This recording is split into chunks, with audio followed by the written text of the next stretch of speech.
what I want to do now is we're going to move on to thinking around, some of the specific issues and big things that we need to think about with regard to the call to action or campaign. And what I'd like to do is just introduce some basic ideas and the people that have been thinking about the campaign, where the thinking has got to, so that in the next activity we can really build on that. So just to recap from what Moira said this morning, the evidence review that's been done, that is presented in the e-digest, it boils down to these three things, the right chair, right time, right now. And the idea, the proposal, that we should focus the campaign on those things. And what I'd say about the challenge, what I see as somebody coming in with fresh eyes, who's been involved in lots of social movement, campaigning, call to action type activity, what I see is, in this room and elsewhere, there's a lot of activity, there's a lot of energy and a lot of evidence for change. And like Rick said earlier, there has been for a long time. And I think one of the issues is, unless we translate that energy into, bring everything together, the right chair, right time, right now, it counts for nothing. So the idea of the campaign is, all those separate balloons that are up there with lots of people doing lots of different things, if we can focus everybody and come together around, a particular cause, then it gives us a focus and direction that moves everybody the same way. And the thing about campaigns is that, in a sense, what they can't be is 1,000 flowers blooming. And often when we set up a campaign or a call to action, somebody focuses it, or some people focus it around a certain thing. And somebody else says, yeah, but what about this? And then we add a bit on. And what about this? And we add a bit on. And we lose the focus. And the great thing about the evidence from calls to action and campaigns, what it shows is that if we start off by focusing on one thing, and we create a lot of energy and momentum around that one thing, it creates the opportunity to go on to the next thing and the next thing and the next thing. So, strategically, tactically, it's about finding the thing to start with. So these are the recommendations that Moira presented earlier about creating the Wheelchair Leadership Alliance, focusing on a campaign, and the third thing is about establishing something, and it has various names, like a declaration, and people have talked about a constitution, other people have talked about a manifesto, okay? And we're going to get some of you to actually work on this afternoon. But, that actually sets out, what does good look like, and and this is all about action. What action are we asking people to take? And I think it's really important to see this campaign in context. And we're talking about three things that are discrete but absolutely interconnected. So we're talking about the wonderful work that we're seeing, and important work that's coming out of the 6 work streams. We're talking about the NHS England actions in terms of the data set, minimum data set, the specification and the tariff. And we're talking about the third interconnected wheel being this campaign around right chair, right time, right now, and about the relationship between the three. Now, if we think about campaigns, and we think about, great, we're going to have a campaign around right chair, right time, right now. We have to have aims, because this is a kind of campaign slogan. Soon isn't a number, okay? It's not, some isn't a number. So if we don't know, how many, and if we don't say a time by when, then how do we know if we've actually made a difference? And what I'd say, it's quite challenging for us doing this, because, as Roz said earlier, we haven't got the actual data. So we want to change a certain numerical thing by a certain period in time. Okay, that's the best way to set campaigns up. But if we haven't got the minimum data set, we don't actually know what the baseline is. So for us to set a measure where we haven't got the baseline, either we wait a year until we get the data, or we do it in a different way. And then the other thing is, maybe isn't an answer. We kind of want to get everybody to do this. And I think we have another choice there. And that's a choice. What are we trying to do here? Is this about commitment, or is it about compliance? So when we think about, and we actually, in terms of the work we're doing overall, between the work streams, NHS England actions and the campaign, we want both. If we think about compliance, we say this is the minimum standard of performance, this is the target time to wait, or whatever has to happen, and everybody must achieve this. It's a have-to thing.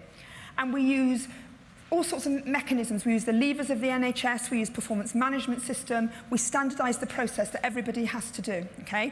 And that coordinates and controls. And then if people don't take the action, there are consequences. So, if we've got a wheelchair service or a commissioner that doesn't do what they should be doing, then there's penalties or sanctions or there's shame. And we absolutely need compliance mechanisms now. But what I'd say, if you look at history, okay, what history tells us is there's really no organisations in the world that have created radical change through compliance, okay? You can't drive compliance through compliance.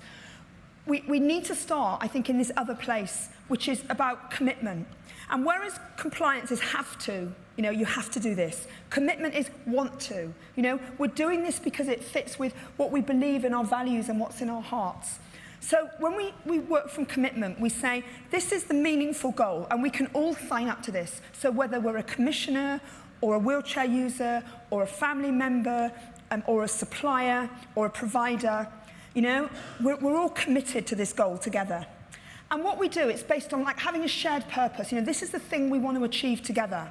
So instead of having us and them, how can we, whoever we are, wherever we are in the system, how do we create an us and us? Because we're all focused on this same thing.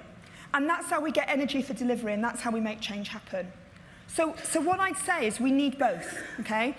But if we actually start from commitment and then we create meaning, a bigger place, then that's so much easier to do compliance. Do you know, in the NHS, it's so much easier to do compliance when people have commitment. Because when we have commitment and people understand why we're doing it, they're much more likely to comply. When you look at the whole of the last 15 years and the kind of target history of the NHS, when we're driving compliance through compliance, people are doing it because they have to, not because they want to. And it's very hard to sustain change. And that's why I think with the campaign, we need to focus on commitment, linking up, very importantly, with the compliance issues. So, what we're suggesting that we do is that we build this wheelchair declaration stroke constitution. And, this act of declaring, what we want to do is to say to all the different groups of people that we want to be committed to this, we want to ask you to take some actions. And it's that act of declaring that makes a difference.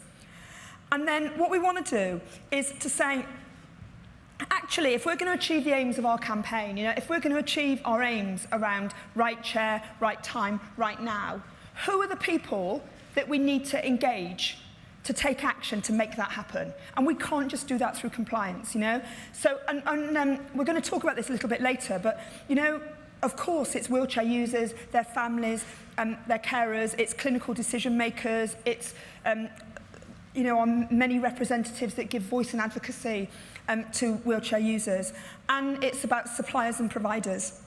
And so what we're suggesting that we do is we work on this together this afternoon, and we design it together so that we could actually launch a campaign across England with really broad engagement, and bringing people in. I think one of the most powerful things that people have been saying this morning is, yes, we understand this is a massive problem and it is an intolerable situation, but lots of people out there don't realise that. So, how do we get other people involved? So, this is what we've come up with, okay, as an initial set of aims. We can't have a set of aims that say we want to reduce the wait time from X to Y, because we don't know what X to Y is because we're not measuring it yet, okay?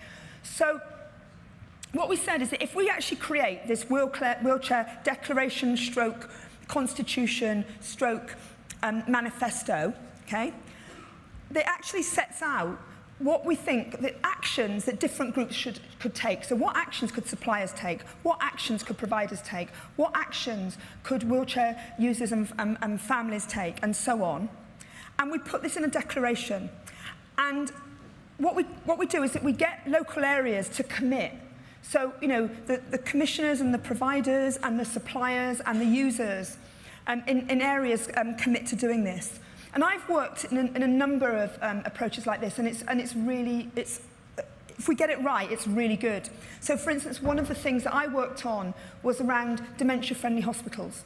And it worked on a similar sort of basis, you know. And again, another intolerable situation. What happens with people living with dementia when they go into hospital? So we created, okay, a sort of manifesto declaration, and we got hospitals across England to sign up to it. And our campaign was about getting people to sign up and take the action.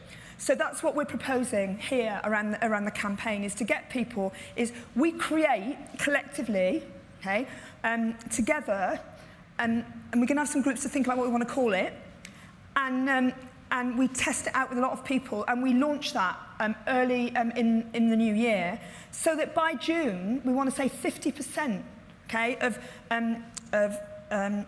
community systems across the country have signed up to it, and then within about a year we want to go for 80%.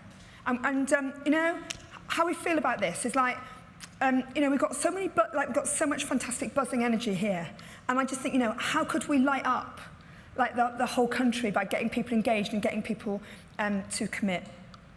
And what we also think is, in the final part of today, up to 4:30, to actually create the content for this together, because again, you know, people will support what they help to create, and I think there's a real opportunity here.